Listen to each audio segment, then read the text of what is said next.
Good morning and welcome to Morning Movie News. Today I want to revisit one of our more contentious discussions, and that's TV actors transitioning to film, or in this case, vice versa.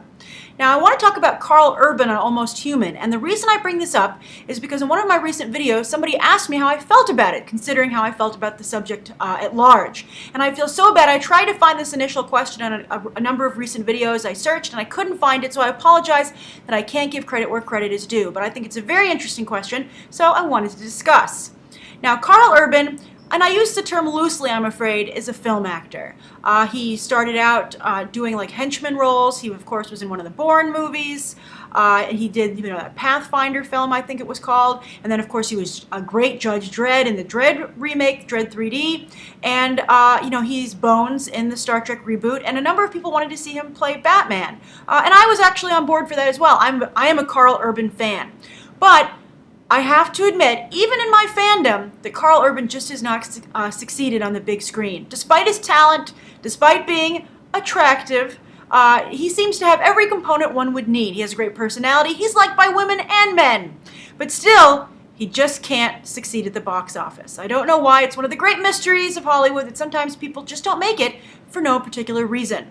So this is a case where I think he's very smart to go to television.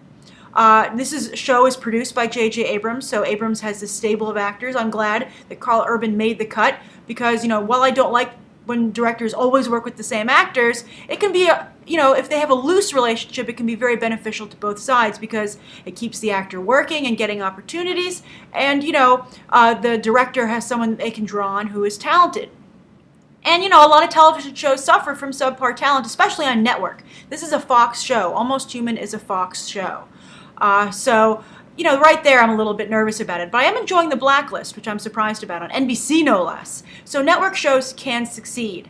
And Almost Human debuts in November. It was pushed back a little bit. They want to benefit from sports. And I believe, actually, I saw a trailer for it during football on Sunday on Fox. And it was so funny because they ran the trailer next to their, I think Cletus is his name, the Fox football robot, who I just adore. And when he's not in the Super Bowl, I just feel like I'm being cheated out of my robot quota.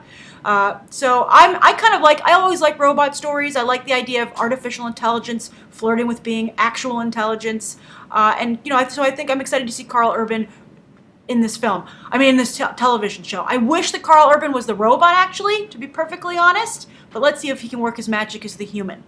So my answer is that while I still feel that it's very difficult for television actors to transition over into film, even someone like James Spader, who also found himself unsuccessful in film and went to television and has found success, I still feel when most of your current modern day audience is familiar with you on television, it's going to be hard for them to accept you in a film. And so the Blacklist success could be a double-edged sword for Spader, in that he's finding success on NBC, but will that make the Avengers seem more TV-like? I've talked about even with the Captain America sequel and the Avengers that it has TV lighting, TV framing, very flat.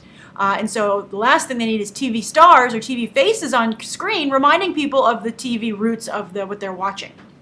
But Karl Urban, I feel, has nowhere left to go on film. It just didn't work out for the poor guy. We're never going to get our Dredd sequel. It's just a shame. So I wish him the best of luck in television. And who knows? Maybe he might have a huge success there and be able to give his career a second wind and slingshot back into movies if possible. We'll see. But, if you're a Karl Urban fan, we got to support him on this television show or people are just going to feel he has no fan base anywhere. All right, so that's the first story of the day.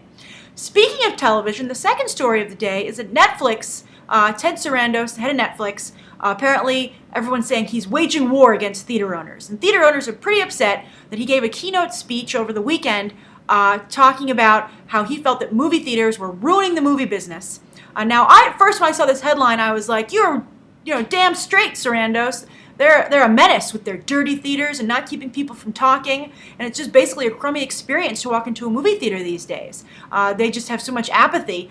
It seems like you would think movie theaters would be run by movie theater fans, but they seem to, it's like walking into a dollar store to go and try and have a movie-going experience that does not cost $1. So that's where I feel that movie theaters are ruining the business. But Ted Sarandos doesn't agree. He feels that because of their insistence on there being a window of time between when a movie opens in theaters and when it opens, it can be play on your television, basically streaming, on-demand streaming, all those buzzwords. He feels that because movie theaters are so averse to day-and-date releases, especially for the bigger pictures, it's doing pretty well for independent film. I'll get to that in a second. But he says if movie theaters were more willing to share the wealth, literally, that the movie business would be thriving. I don't necessarily think that's the case. I still feel that and he said this was a problem, that movies need to open big to sell themselves the rest of their run on streaming and on demand and on DVD and ancillary and all those areas, like when you see it on the plane. I think that's still the case. I still think when you're shuffling through the movies that you need to watch on demand or on an airplane or such, you are going to be drawn to the ones that you saw in the headlines that did well in the theater. Because you're going to, it's like, I should try it. So many other people did. And most of them, usually the cases, they liked it. So I think Sarandos is, incorrect here, and I don't really think he's an impartial party because he wants to stream movies on Netflix, just like he wanted to take over television with House of Cards and such. Now, really quick, before I get into that area, I want to just double back and go back to this on demand. It's not the gold mine that Sarandos is painting it as. For instance, Escape from Tomorrow. The renegade film that was shot in Disney World, and they got thrown out, and so it was just a mess. The producer published the numbers today of the gross, and it made about $150,000 in theaters and about the same amount on demand. So you're not talking about it doing much better on demand, and that's a pretty small number to gross. You're not even talking $500,000 here total. That's a very small number. You're fighting over peanuts, pretty much, almost literally here, because in Hollywood that's how much a peanut costs, hundreds of thousands, thousands of dollars. But I just, so I think that this isn't a successful business model yet. I also feel that Netflix I don't think they've succeeded even in the TV arena yet. Granted, House of Cards, very good show. I liked House of Cards quite a bit, but it wasn't able to bring home any Emmys, really, even though it got a lot of nominations. And I feel that because it releases it in bulk, it does this, hey, you can watch it, you can parse it out however you want it, or you can just binge watch like they know so many people like to. I think it robbed itself again of the publicity angle. And that's just like what a movie's saying it needs, where it needs to open big and get that chatter going. House of Cards totally flew under the radar because nobody was watching at the same time. Just like a movie needs to be released. That's the weekend everybody talks about it. That's the release date. That's like the eye of the publicity storm. And that never happened for House of Cards. So I remember going up to people and being like, are you watching House of Cards? And they'd be like, no, not yet. Do you think I should start it? And I'd be like, oh, totally. But then by the time they got around to it, I was either done or we couldn't line up in our chats. There were no House of Cards recaps on the internet because they had to be done all at once, I guess. You didn't have that water cooler chatter, and you didn't give people time to catch up. When a show is starting up and you're only 2 or 3 episodes in, that really gives someone a week to catch up, which they can easily do on an hour-long show before the next one comes on, and then they can join the social discussion. It's like creating a community, and you need that with the movie, and you need that with television. And Netflix is creating kind of like this very lonely existence for entertainment, and I think they're wrong if they think that's the future of entertainment. Now, it's a great benefit for independent film to be able to go and do this and release on, even if they're not bringing in the numbers, as Escape from Tomorrow has said. But, these are movies that would never bring in big numbers anyway, so they just have to get in front of as many eyeballs as possible.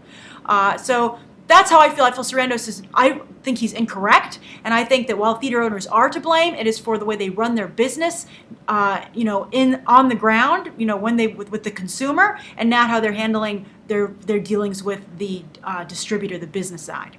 All right, that's the second story of the day. The third story of the day, that was so complicated, I have to check my notes. Okay, oh yes, the third story of the day is also a business story. Apparently 12 Years a Slave, they're getting into a fight. Brad Pitt, his Plan B company, and Paramount Pictures. The movie is not only a big awards contender, but now it's starting to do well at the box office. So Paramount is kind of, playing around with the idea of maybe going to court with Plan B and Brad Pitt over the distribution rights for this film. Because they argue that because they give Plan B a deal, which basically they pay for Plan B's, office expenses, they pay for, like baseline salaries for them to have some staff. They kind of like give them a whole outfit, and the trade-off is that Plan B has to give them first dibs on any films they want to produce. Now apparently there's a side thing going on that Brad Pitt as an actor can do anything he wants, but as a producer he's got to start out at Paramount because that's his home, quote unquote. But He did not do that with 12 Years a Slave. He did not give them the chance to distribute it. He set up the deal with Fox Searchlight, I believe through Regency, and totally circumvented them. Now, the speculation in Hollywood is that he did that kind of as like a revenge for what was going on with World War Z, and that Paramount was making him reshoot part of it and recut it. It was just a disaster. He was not happy. So I think, understandably to some degree, although not at all understandably if he was legally obligated to Paramount, but he just kind of wanted to go somewhere else. But of course, everything ended wonderfully for World War Z, which kind of is, again, a double-edged sword.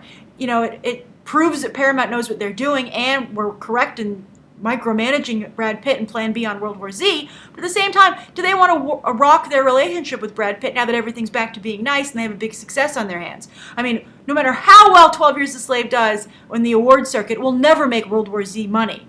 And World War Z is a franchise. 12 Years a Slave is a one-off. So we'll see what happens there. They're not particularly happy. And I'm sure certainly they'll say something to Brad Pitt at the very least. And it's an interesting look at how, there's the politics of Hollywood and how sometimes they just totally ignore their contracts. Very bizarre. But because there's a social aspect built in and a business of relationships in show business, they don't always sue because, personality and grudges are in there as well at a very heightened level. All right, so that's the 3 stories of the day. The question comes from Sneak a Peek, who says, question, what do you think about the fact that Stephen Lang will be returning for the 3 Avatar sequels as what is being described as the Darth Vader of the franchise? I'm glad you asked, Sneak a Peek, because I think that just makes me even more sure that I'm going to dislike these follow-ups as much as the original. Because I'll tell you, and that's the reason I picked this question, the breaking point for me on Avatar, where I was like, you know what, I'm done, and I wanted to leave the theater, but I was stuck in the middle of my row, in an IMAX theater no less, so I wasn't getting out of there. Because I'm nice and I don't want to interrupt other people's movie-going experience. But in the scene in the film, and if you haven't seen Avatar by now, I'm sorry, it's free. It's safe ground for me to talk about in terms of spoilers. But when Stephen Lang's character was chasing after Sam Worthington, and he runs out of the airlock, and they're like, "Sir, you can't breathe out there. What are you doing?" And he just holds his breath and fires his gun like a crazed maniac. It was so cliche and over the top. And made no sense because just because you hold your breath doesn't mean, the air might not come in and you would think the atmospheric pressure would do something to you. Just was so ridiculous and cartoonish that, as I said, I was just like, I'm out, I'm done. And the fact they would bring him back, and I see no reason to bring him back because he wasn't it's not like Loki where you're like, well, he's the whole franchise. What are we going to do without him? We just killed off our most popular character. And as much as I like Stephen Lang, I liked him on Terra Nova when he basically played the exact same character fighting dinosaurs instead. But I just think it's ridiculous. I'm upset, that, I know James Cameron, when it comes to story, isn't the most inventive, original guy, but to just blatantly just copy Avatar 1, it's just very, very scary to me. So I think that's horrible news. I'm not looking forward to it at all. But, all this said, am I not going to see Avatar 2? No, of course I'm going to see. I sat through all the Star Wars prequels. I'm that kind of moviegoer. So the question is, are you the kind of moviegoer who doesn't need to see every movie? And is, what is the breaking point for you on Avatar 2? Have you already reached it? Just the fact that it exists? What are they going to have to do to get you not to go? And also, Avatar made a lot of money because everyone was like, oh, this is a great 3D movie. This is 3D in its finest. And you would think that would go away because now there are so many 3D movies. But I think Gravity enjoyed the same benefit. There people were like, oh, this is a movie I need to see on the big screen in 3D. So Avatar 2 could totally maybe circle back around and ride that gravy train again to the top of the worldwide all-time box office. So that's today's viewer question. Thank you, Sneak a Peek, for asking. And write your thoughts down below about all of today's stories, the viewer question, and what you'd like to see covered tomorrow, and any questions that you might have. Thanks for asking. Thanks for watching and asking. Bye.